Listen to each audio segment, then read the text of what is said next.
alone in our lives at kayo lamang ang karapat-dapat awitan, ang karapat-dapat pasalamatan. Panginoon, taus-puso ang aming pasasalamat. Kami ay nakapagpahayag ng aming papurit pasasalamat sa inyong pangalan. Lord, we pray na patuloy niyo po kaming samahan, patuloy niyo po kaming gabayan, Panginoon, sa pakikinig ng inyong salita. Sa inyo namin ibinabalik ang lahat ng papurit pasasalamat. This we pray in Jesus' name.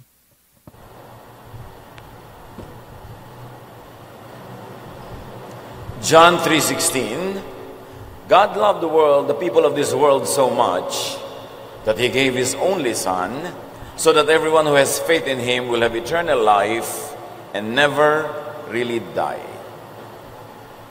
Mahal ng Diyos ang sangkatauhan na ibinigay niya ang kanyang kaisa-isang anak upang sino mang sa kanya ay manalig ay magkaroon ng buhay na walang hanggan at hindi dumanas ng kamatayan. Ang pamasko, or the Christmas gift. Dear Lord, teach us the deeper meaning of what we are calling Christmas. Turuan niyo kami, Panginoon, ang diwa nito ay aming maisapuso, at nang sa ganun, ang tunay na layunin ninyo para sa amin ay maganap. Cleanse us, empower us to receive your word, lead us, be our teacher, our preacher. In the name of Jesus our Lord, we pray with thanksgiving. Ang pamasko. Yung mga tinatawag natin na wise men, alam natin ang kwento, sila ay nagpunta sa Bethlehem para hanapin ang isinilang na anak ng Diyos. Matthew 2:1-12. Nagtanong-tanong sila, nasaan ang ipinanganak na hari ng mga Hudyo? Nakita namin sa silangan ang kanyang bituin, kaya naparito kami upang siya ay sambahin. So they had an audience with King Herod. Ito ang nagpapahiwatig na sila yung mga hari din, or at least mga royal blood, mga pangunahing mamamayan ng kanilang pinanggalingang lipunan, because the king gave them an audience. Siyempre, yung katumbas mo lamang ang haharap sa'yo at hinarap sila ng hari, kaya napakataas ang kanilang kalagayan sa lipunan, sa kanilang pinanggalingang bayan. At pagkatapos doon, sila ay nagpatuloy sa paghahanap sa bata. Sila ay nagpatuloy sa paghahanap. Ang bituin na nanguna sa kanila mula pa sa silangan ay tumigil sa tapat ng kinaroroonan ng bata. Ganoon na lamang ang kanilang kagalakan nang makita ang bituin. Pagpasok, nakita nila ang bata sa piling ni Maria na kanyang ina. Nagpatira pa sila at sinamba ang bata. Inihandog din nila sa kanya ang mga dala nilang ginto, insenso at mira. At ito, ang inspirasyon ng tinatawag na Belen o pinaigsing Bethlehem, no? Na yung eksenang ito ang immortalize, nakalagay sa mga Christmas cards, sa works of art, na dumating ang mga distinguished men na ito at nagdala ng kanilang handog kay Jesus. Ang pamasko ang ating pinag-uusapan. Nagdala ang mga wise men na ito ng kanilang handog. And the recipient was Jesus, or indirectly, the recipient was God who gave Jesus to the world.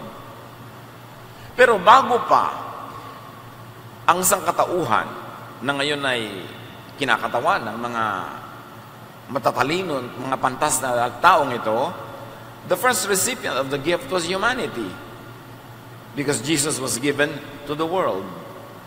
And now humanity is represented by the wise men giving back the gift to God through Jesus. So in a manner of speaking, this was the first exchange gifts. And it was an exchange gift between heaven and earth. From heaven, Jesus was given. And from the earth, ano ang mga ibinalik na regalo sa Diyos? Unang-unang nagbigay si Maria. She gave her womb to God. Isang dalaga na nakatakdang ikasal, bigla na lamang siya magdadalang tao, pag-uusapan ng lahat, pagdududahan, pero hindi yun inalintana ni Mary, ibinigay niya ang kanyang sinapupunan sa Diyos at sabi niya, let your will be done to the handmaid of the Lord. Ako po inyong lingkod, gawin niyo ang inyong ibig. Kaya unang nagbigay back to God, nung sinabing, ibibigay ng Diyos ang kanyang anak sa sangkatauhan, Mary gave her womb. And then Joseph gave his home to Jesus. Na alam niya na hindi niya biological son, Pero tinanggap niya kahit siya mapintasan ng mundo at mapagbintangan na kung sino ang tunay na ama ng bata, etc., etc. So first, Mary gave her womb as home to Jesus, the infant, or the fetus, if you like to call him that. And then Joseph gave his home by taking Mary home as his wife. At pinanindigan niya at pinangatawan niya ang pagiging ama ng batang itong si Jesus. So it was a yes from Mary, a yes from Jesus, but a resounding no from the majority of the Jews, because it was a no from the people of Bethlehem. Mary and the child in her womb were not welcome. There was no room at the inn. Wala silang mapaglagyan sa bata, kaya sa panganganak, kaya sila ay sa bahay ng hayop, na maaaring isang kuweba na tinitira ng mga hayop. Doon sila naghanap ng silong at doon nanganak si Maria. Yes from Mary, yes from Joseph, but a resounding no from the majority of the people of Israel, represented by the people of Bethlehem. And then another yes from the people outside of Israel, from the wise men who came from the east. So ang tumanggap sa anak ng Diyos, si Mary, si Joseph, not the majority of the people of Israel, but now the Gentiles, the non-Israelites, represented by the wise men who came from afar, from the east. And they brought gifts. And the Christmas gifts, if we are calling them Christmas gifts, were offerings. Were actually for worship. Nakita natin ang unang ginawa nila pagpasok nila sa bahay, nagpatira pa sila, sumamba. So yung dala-dala nila, hindi lang talaga regalo, tribute. Bakit tribute? Kung sila ay mga hari nga, ang kanilang mga sinasakupan ay nagbibigay sa kanila ng tribute, ng buwis. Yun ang pagkilala sa hari. Ang pagkilala sa gobyerno, nagbabayad ka ng buwis, kaya pwede kang makulong pag di ka nagbayad ng buwis, ang tama. At ang mga haring ito, alam nila yung language of diplomacy, the language of power, imperial language, imperial requirements for you to pay your tax to your king. So they brought their taxes to the king. It was a gift. Gold, frankincense, myrrh, we are told. Very expensive. Very precious gifts. So the gift givers were actually worshipers, or in imperial language, taxpayers. And because imperial language is used to apply to God, and God is called King, Almighty, King of Kings, Lord of Lords, yung human political system of the imperial power is used to describe God. Therefore, yung offering is really the equivalent of the tax. And tax is required to everyone. Kaya ganun din yung mga worshiper. They make offerings. Kasi pag hindi ka nagbibigay ng offering, hindi mo re-recognize yung kingship. Kaya part of worship, yung offering. So nagbigay nun si Mary, her womb, Joseph, his home, and the wise men, this wealth that they brought along. The gift givers gave what they had. Kanya-kanyang kakayanan, kanya-kanya nang ibinigay sa Diyos. Si Maria, binigay niya ang kanyang sinapupunan, si Jose ang kanyang bahay, at ang wise men, mga kayamanan, dahil mayaman sila. The wise men knew about stars. Matagal na bago pa isilang, si Jesus ay nandun at nakikita na nila yung kaisa-isa't bukod tanging tala, yung bituin, and they knew how to read and interpret heavenly bodies. Kaya hinanap nila kung saan isinilang si Jesus. The wise men were wise because they acted on their knowledge. Alam nila at kumilos sila ayon sa kanilang alam. They sought Jesus. Talagang hinanap nila, naglakbay ng malayo. And they brought gifts and offerings befitting the recipient. King of Kings yung ipinanganak, tapos magre-regalo ka lang ng espasol. Kaya yung the best. Ngayon, kung mag-espasol kayo ng best mo, edi yun ang best mong gift, okay yun. Pero yung wise men, ang yayaman nila, para nilang ininsulto naman yung King of Kings na barya-barya din nila nila. Kaya yung ayon sa kanilang kakayanan at ayon dun sa katayuan ng binibigyan, so they brought gifts and offerings befitting the recipient and their own status and means. Bagay sa binigyan at tugma sa kanilang kakayanan ang dinala nilang gifts. The wise men were wise because they worship Jesus, not Mary, not Joseph. The Bible is very clear. Pagpasok nila sa bahay, nagpatira pa sila kay Jesus. They worshiped Him. Not Mary, not Joseph. The wise men were wise because they gave gifts to Jesus, not to Mary or Joseph, and not to each other. Hindi sila nagpalabunutan at nagkris-kringle. Hindi sila nagmunito-manita, hindi sila nag-exchange gift. Ang ka-exchange gift nila, ang Diyos. Diyos ang nagbigay kay Jesus, so silang lahat nagbigay back to God. Walang exchange gift among themselves. Maganda naman na mag-exchange gifts tayo-tayo, pero huwag lang kakalimutan ng dapat na original na recipient ng gift natin, ang Diyos at si Jesus. Because the cycle of gift giving began with God. And so, to complete that cycle, we have to give to God, and we are not forbidden to give to one another.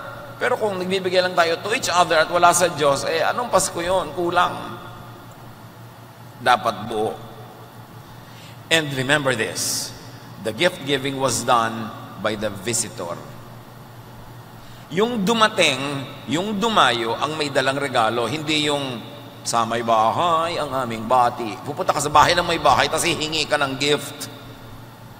It's already a corruption of the tradition. Pag pumunta ka sa bahay ng may bahay, ikaw dapat ang may dala kasi hindi naman niya inaasahang darating ka eh. Gigulatin mo siya, may stress siya. Tuloy, bago pa magpasko, ano kaya maihanda dito? Baka may magdatingan. Nakaka-stress yun ah. Kasi hindi mo alam kung ilan, sinong darating. Kasi darating kayo, isang buong jeep kayo. Surprise! Mamamasko kami, isang buong barangay. Para tayong mga dumating ng mga insekto na inubos natin yung mga palay sa bukid. Ang dumalaw, ang dumating ang nagpamasko, hindi yung dinalaw. So nakikita natin na ang tunay na spirit ng Pasko, voluntary ang pagbibigay. Hindi hiningan, hindi pinuntahan at ginulat, hindi in-stress yung dinayo. Christmas means giving, not asking. Uy, pamasko ko. Walang ganyanan. Eto ang pamasko ko sa'yo. That is nice. Kasi inisip ko, ginusto ko, ginawa ko. Pero yung ako, hihingan mo ng pamasko, tutukan mo na ako ng barel. I-threaten mo na ako. Kasi bakit ka humihingi? Walang nanghingi nung original Pasko. Kusa na nagbigay ang Diyos, at kusa namang tumugon yung mga ito, at yung mga wise men, nung dumating, may dalang regalo. John 3:16. For God loved the people of this world so much that He gave His only Son. Hindi nga natin hiningi eh. Ang Diyos na nagkusa. So that everyone who has faith in Him will have eternal life and never really die. Ang pag-ibig ng Diyos ay gano'n na lang at siya'y nagbigay. Siya ang nagkusa. Kung gusto nyo, kung kaya nyo, magpamasko kayo. Pero huwag mamasko. O kung talagang addict na sa pamamasko, bawas-bawasan. Pili-piliin ang pinapamaskuhan. Halimbawa, yung mga OFW natin, mga mahal sa buhay, 12 buwan na padala ng remittance, sa Pasko sila pa rin na magpapadala. Hindi na ba tayo pwede mag-ipon kahit konti, kahit galing din sa kanila, para sila naman ang maregaluhan kung Pasko, mabaligtad naman, forever na lang talaga sila magbibigay hanggang kamatayan. At kailangan pagdagdagan nila ang bigay dahil Pasko ngayon. What did we do in life to deserve all that? Tapos yung mga matatanda, pupuntahan nyo pa para mamasko, wala na yung income. Kano ba naman ang pensyon kung may pensyon naman sa SSS? So, exempted na dapat ang matatanda. Pumunta na lang kayo para magmano, humalik, yumakap. At kayo ang magdala ng regalo sa matatanda. Pag retired na, exempted na dapat. Yung mga ninong at ninang nyo, 40 years old na kayo, namamasko pa kayo sa ninang nyo. Dapat pag may trabaho ka na, kumikita ka na, ikaw naman ang magregalo sa ninong at ninang mo hanggang tumanda na sila. Dapat ang life reversal. Nung bata ka, ikaw ang tumatanggap. Nung nagkaedad ka, ikaw naman nagbibigay. Wala sa lugar yung ang tanda na, siya pa yung nangihingi. Dapat nababaligtad yun. Tsaka, huwag sanayin ng mga bata. Anak, magbihis kayo. Maghahanap buhay tayo ngayong Pasko. Iisa-isahin natin bawat bahay kahit hindi natin kakilala, basta magmano kayo. Kaya may mano ng mano sa'yo, sino ba to? Kaninong anak to? Oh, bigyan to ng 20. Hindi ko kilala tong batang to. Then, kung sino-sino, akyatan ng akyatan. Hindi magandang kaugalian yung namamasko. Maganda yung aakyat kayo sa bahay na may bahay, magmamano kayo, mag-greet kayo, at kung may dala kayo, lalo maganda. Pero to expect na yung aakyatin nyo ay may ibibigay, pressure yon. Nakakasira ng spirit. Iba naman, pag sinabing, oy, sa Pasko, dalhin mo sa akin ang mga anak mo. Inaasahan niya, darating kayo. May nakahanda sigurong merienda, may nakahandang sobre. Pero yung sinasalakay ka ng mga tao, kaya tuloy marami mga tao nasa malayong lugar pag Pasko, nagtatago. Kasi hindi naman lahat ng tao may ibibigay eh. Dapat wakasan na natin itong kaugalian na ito ng pagpapahirap sa buhay ng kapwa. Because we expect too much. Mamasko lang kung imbitado. Pag di ka sinabihang dalhin mo sa akin ng mga bata, huwag mong dalhin. Dahil yan ay pressure. Dapat walang stress sa host. At kung mamamasko ka, let's say imbitado ka, huwag ka naman magsama ng ang dami. Isa lang yung inaasahan mong bata, may karay-karay na 12. Nakaka-pressure. Kaya tuloy pag may Pasko, usay hold-upan, kidnapan, nakawan ng bangko, para may maipamasko. Can you imagine how this could corrupt all of us? Pagkatapos ang daming tao nasa ospital pag Enero, na heart attack na high blood, sa dami ng nautang dahil sa Pasko. Tapos kukonsintihin ka ng mga credit card. Buy now, pay 6 months later. Pay 3 months later. Dumadali tuloy yung pagbili. Dapat pa magsha-shopping kayo, gamitin nyo cash. Pag wala ng cash, stop shopping. Paano po yan? Wala akong pangregalo ngayong Pasko. Di mo ka magregalo. Wala ka palang pangregalo. Magnakaw ka ng bangko. Gusto mo? Mang-hold up ka, mag-end up ka. Hindi ko naman po gusto yan. Eh, anong gagawin mo? Wala kang pangregalo. Di wala. Ipanalangin mo yung mga tao. May konting kasiguro naman pagkain, lalo't lugaw. Pag dumadami tao, dagdagan mo ng sabaw. Dami ng dami, labnaw ng labnaw. Tapos din ang Pasko. Bakit mo kailangang i-pressure ang sarili mo? Gift giving could be fun and uplifting and godly when voluntary and when affordable. Nakita nyo, according to their means, si Maria hindi nagbigay ng gold or frankincense or whatever, or myrrh. Ang meron siya, sinapupunan. Virgin pa yung sinapupunan niya. Yun ang binigay niya. Yun ang meron siya eh. Si Jose, yung kanyang tahanan, no matter how humble, yan ang binigay niya. Yung wise men, mayayaman, mga gold, mga dala-dala. Ibabagay mo rin sa iyong kakayanan ng pagbibigay. Hindi yung wala ka nang trabaho, mangungutang ka pa para lang mabigyan mo lahat ng mga inaanak mo at kung sino-sino. Yung ibig sabihin, magpakatotoo tayo. Kung ano lang yung kaya natin, yun lang, para hindi stressful. Makapag-focus tayo sa pananalangin, pagpapasalamat sa Diyos, sa kasiyahan na walang dalang nervyos. Give gifts as you want, as you like, and as you can. But, do not expect, do not seek, or do not demand gifts. Alam niyo yung mga dapat mawawala sa ating mga vocabulary, mga kapatid? Yung pamasko ko, tsaka yung pasalubong. Uuwi yung OFW, nag-i-expect ka ng pasalubong. Bakit? Nag-contribute ka ba nung nagbayad siya sa mga placement fee? Kung hindi ka nag-ambag doon, huwag kang mag-intay na meron kang regalo ting uuwi siya. Bakit? Anong karapatan mo? Kaya tuloy yung mga iba, lalo't naninirahan na sa ibang bansa, hindi na umuwi dito hanggang hindi patay ang magulang. Kasi ito yung uuwi, expected. Ang dami-dami nilang daladalang pasalubong kahit kanino't sa lahat ng tao. Sa takot nila tuloy, dahil hindi naman nila kaya, hindi naman sila laging maluwag, hindi na umuwi kung hindi nilang talagang kailangan, which is ibig sabihin, burol ang pupuntahan. Yung pasalubong na yan, yung pamasko na yan, dapat tigilan na. Kung binibigyan tayo ng kusa, salamat, pero wag humingi. Nung minsan, nung nagtatrabaho pa ako sa ibang bansa, umuwi ako dito ng Pasko. Sa airport ba naman, doon sa immigration, sabi sa akin nung immigration official, bayan, pamasko ko. Sabi ko, pamasko! Nilakas ako talaga para madinig ng lahat. Hindi ka naman sumulat sa akin eh, tapos pamasko. Sabi, kabayan. Tapos bila niyang tinatak na yung passport ko, tapos na ako. I-iskandaluhin ko talaga siya. Ba't siya humihingi sa akin ng pamasko? Bakit? Pinag-aral ba niya ako? Huwag tayong humingi kung wala tayong tanim. Huwag kang aani kung wala kang tanim. At kahit pa nga nagtanim ka minsan, Minsan mo lang natulungan, isang enrollment lang na semester ka nakatulong, buong buhay ka nang nasa payroll niya. Meron ding wakasyon. Utang na loob is not forever. Ibinabagay mo rin, ipinoproportion mo rin yan. Yung ang tagal ng bayad sa iyo yung tao, do ba naman? Hanggang ataol mo pag ilibing ka, siya pa. Dahil lang minsan ay nabigyan mo siya ng kung ano. Dapat palayain natin ang mga tao sa sobrang expectation. Gift-giving should not be obligatory. Bakit?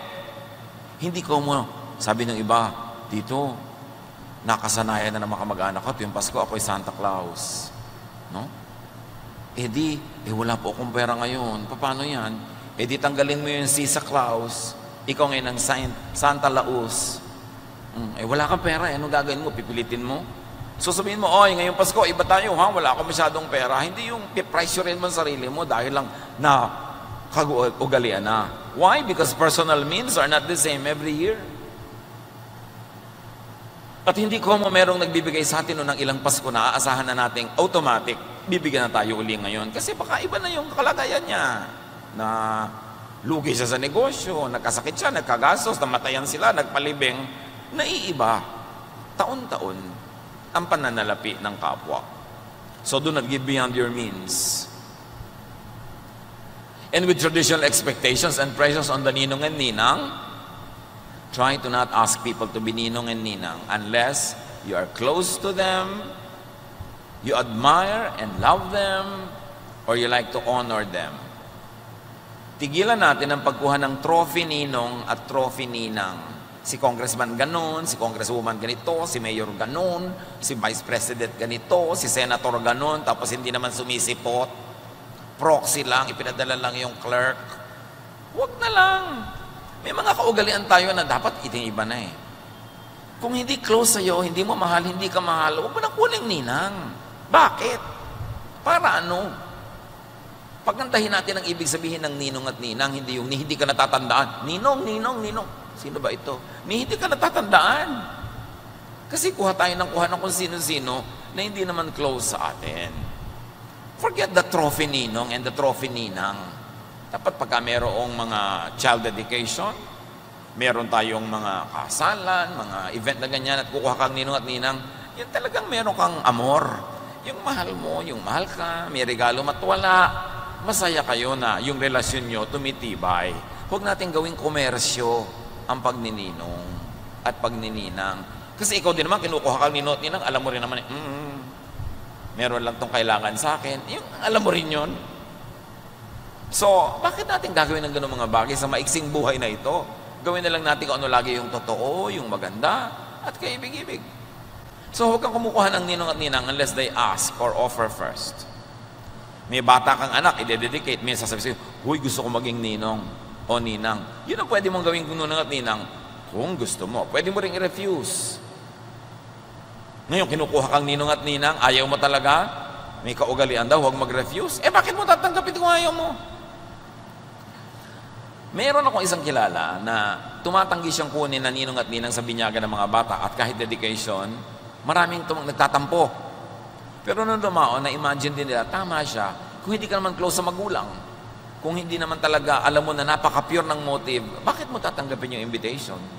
Bali, wala rin naman. Sa seremonya lang kayo una at huling nagkikita sa buhay. What's the point? So, huwag kumukuha ng ninong at ninang unless they are ready, willing, and able to assume the roles of godparents. At kung kinuha kang ninong at ninang, alam mong wala kang financial resources, hindi ka obligado magregalo.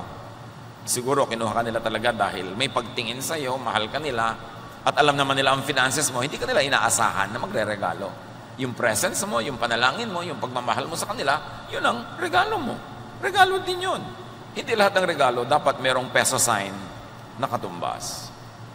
Now, Christmas is an exchange gift between God and humanity. God gave Jesus. So tayo, humanity, let's do a Mary, a Joseph, or let's do a wise man. Let's give gifts to Jesus. Ano ang gifts na yon? Gifts of sorrow and repentance for wrongdoing. Magandang regalo kay Jesus, isang puso na talagang nalulungkot at nagsisisi pag gumagawa ng masama. Magandang regalo yun kay Jesus. Kasi yun ang gusto niya. Psalm 51:17, the way to please you is to feel sorrow deep in our hearts. This is the kind of sacrifice you won't refuse. Kausap ang Diyos. Gusto mo na ang alay namin dala-dala, isang durog-durog, gibag-ibang puso dahil nagkamali kami, dahil nagkasala kami. At iniaalay namin sa iyo para buuin mong muli, pagalingin, muling pasiglahin ang aming buhay. Pero yung kinikilala mo ang iyong kasalanan, ang iyong pagkakamali, pinagsisisihan, magandang regalo yon kay Jesus. Another gift to Jesus is goodness to the needy. God does not need anything. You cannot serve God because God created us and God gives us breath and life and everything. But you serve God by serving the needy. You give to God by giving to the needy. Kaya lahat ng gagantimpalaan sa paghuhukom, sabi sa Matthew 25:40, the king will answer, whenever you did it for any of my people, no matter how unimportant they seemed, you did it for me. So tuwing nagre-regalo ka sa kapuspalad, sa matandang walang kakayanan, sa batang-bata pa na wala pa rin kakayanan, sa may sakit, sa mga inaalat sa buhay na masipag naman, kaya lang ngayong panahon na ito talagang inaalat sila at walang-wala, tumutulong ka, regalo yan kay Jesus. Napakaganda magregalo kay Jesus kasi ang dami mong pwedeng pagbigyan. Napakalaki ng langit, kahit saan ka pumukol, tatama ka. At isang magandang regalo sa Diyos at kay Jesus, thankfulness and gratitude. Pusong mapagpasalamat. Nung may pinagaling si Jesus sa 10 ketongin, Siyam Israelita, yung isa Samaritan, nung nagalingan yung 10, yung Samaritan lang ang bumalik para magpasalamat. Tulad itong wise men, hindi sila Jews, sila yung nagdala ng regalo. Yung taga Bethlehem, nag-refuse. Paulit-ulit yung theme na yan sa Bible, Laging sila ang tumatanggi. Luke 17:17-19, Jesus asked, weren't 10 men healed? Where are the other 9? Why was this foreigner the only one who came back to thank God? Then Jesus told the man, you may get up and go. Your faith has made you well. Yan ang regalo mo kay Jesus, pasalamat. Pasalamat na inuusal ng salita, at pasalamat na ipinahayag sa pamamagitan ng paggawa ng mabuting tinanggap natin kay Jesus, pag-ulit at paggawa nito sa kapwa-tao na nangangailangan din ng kabutihan na yon. At isa pang pasalamat sa Diyos is good stewardship of creation. Pag-aalaga ng kalikasan, paglilinis sa mga ilog, pagbabawas o pagtanggal ng air pollution, pagtatanim ng mga halaman, pag-aayos ng planeta. The first commandment of God was for man to take care of the planet. Genesis 2:15, the Lord God put the man in the Garden of Eden to take care of it and to look after it. So yung nagtatanim ka ng halaman, kahit sa mga latang walang laman, kahit sa mga kung ano-ano, it's an act of worship. Yung nagpapatubo ka ng mga halaman, hindi ka naghakalat sa ilog, mga basura mo, nilalagay mo sa tamang lugar. Hindi ka naninigarilyo na pinapulyot mo yung buong hangin, pati dumadaan, nagkaroon ng cancer. Pagsamba yun sa Diyos. Taking care of God's creation is thanking the Creator. Therefore, it is an act of high worship. It is high religion. Yung mga nag-aalaga ng mga kalikasan, naglilinis sa mga dagat, pagsamba yun sa may likha. At yun ay pagre-regalo, pagpapasalamat sa may likha. Another gift of creation to the Creator is of course good stewardship of the body. Inaalagaan mo yung katawan, nag-exercise ka, kumakain ka ng tama, umiiwas ka sa mga nakakapagkasakit na mga activities, mga pagpupuyat, pagbibisyo, pagsambayan. Kasi kung may binigay kang magandang bag sa isang tao, tapos nakikita mo, sinisipa-sipa niya, gurlis-gurlis yung bag, tanggal-tanggal ang mga handle, di ba sumasama loob mo dahil bigay mo? Ano ang ibibigay natin sa Diyos sa feeling pag hindi natin inaalagaan ang ating katawan na siya niyang bigay sa atin at siya niyang templo dito sa lupa? Kaya nag-aalaga sa sarili is an act of high worship. Kaya ang una na sinyales na ang isang tao ay nawawala sa sarili, pumapasok sa isang deep and acute depression, nawawala siya sa kanyang sariling bait, pinapabayaan ang kanyang personal hygiene. Hindi nagsisipilyo, hindi naliligo, hindi naglilinis ng kapaligiran. Sign of depression yan, na acute. Ibig sabihin, nawawala yung tao sa kanyang huwisyo. 1 Corinthians 6:20, you were bought at a price, therefore honor God with your bodies. Yung magiging hygienic ka, healthful, is an act of worship. And of course, another gift to God is good management of one's resources. Binigyan ka ng Panginoon ng at least 3 T: time, talent, treasure. Anong ginagawa mo doon? Nakikinabang ba ang Diyos? Nagiging mabunga ka ba? Give gifts to God, gifts of fruitfulness. Be fruitful. Siyempre, ang papaya, kailangan mamunga ng papaya, ang mangga, mamunga ng mangga, ang atis, mamunga ng atis. So ikaw, kailangan mabunga ka kung ano ka. Hindi mo kailangan kopyahin ng bunga ng kapwa, hindi ka maging katulad niya, kasi iba ka. Pero kung ano ka man, doon sa pagiging ganon mo, mamunga ka dapat na maganda. Na nakaka-contribute tayo sa mga pinag-usapan na natin, pag-aalaga ng planeta, pag-aalaga sa sarili, sa kapwa, sa lipunan. Yan ang mga inaasahan natin sa atin ng Diyos na true religiosity. Sabi niya, I was in prison, you visited me. I was sick, you took care of me. I was cold and you clothed me. Yun ang true religion. Hindi yung dasal lang, hindi yung simba lang ng simba. Bagamat maganda yun, pero kung wala ng mga good acts sa kakambal, it is nothing. John 15:16, sabi ni Jesus, you did not choose me, but I chose you and sent you out to produce fruit, the kind of fruit that will last. Then my Father will give you whatever you ask for in my name. Siya sa atin ang sarili, anong bunga ang hinahanap sa atin ni Jesus? Kailangan tayong mabunga. That is an act of worship. Fruitful, productive, may pakinabang sa atin ang mundo.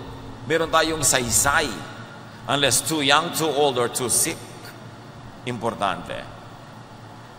At mahalaga tayo, marunong tayo na magbigay ng tamang gifts to God, yung tamang taxes to the King.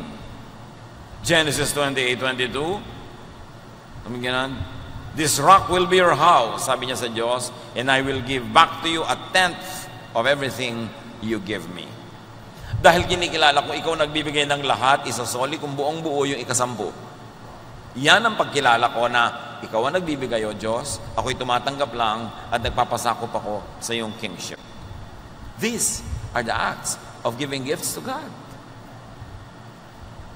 At siya dapat ang unahin sa Kapaskuhan at araw-araw maging Pasko. Ibig sabihin, unahin natin yung cycle of giving and receiving, that relationship with God. Complete the cycle, complete the circle of exchange gifts. At pag ginawa natin yon, marami ka man pera o konti o wala, marami ka man tinanggap na regalo mula sa kapwa o hindi, you will have the true meaning and the true spirit of Christmas. Put Christ back to Christmas. Huwag tayong magpalinlang at magpauto sa mundo na sobrang naging materialistic na yung Pasko, sobrang naging money-centered, gift-centered, fun-centered. Those are not bad, in proportion. Pero dapat, ang talaga nangunguna, yung relasyon natin sa Diyos, to complete the cycle of exchange gifts with God. And when you do that with people who are needy, you are doing it to God. Dear Lord, teach us.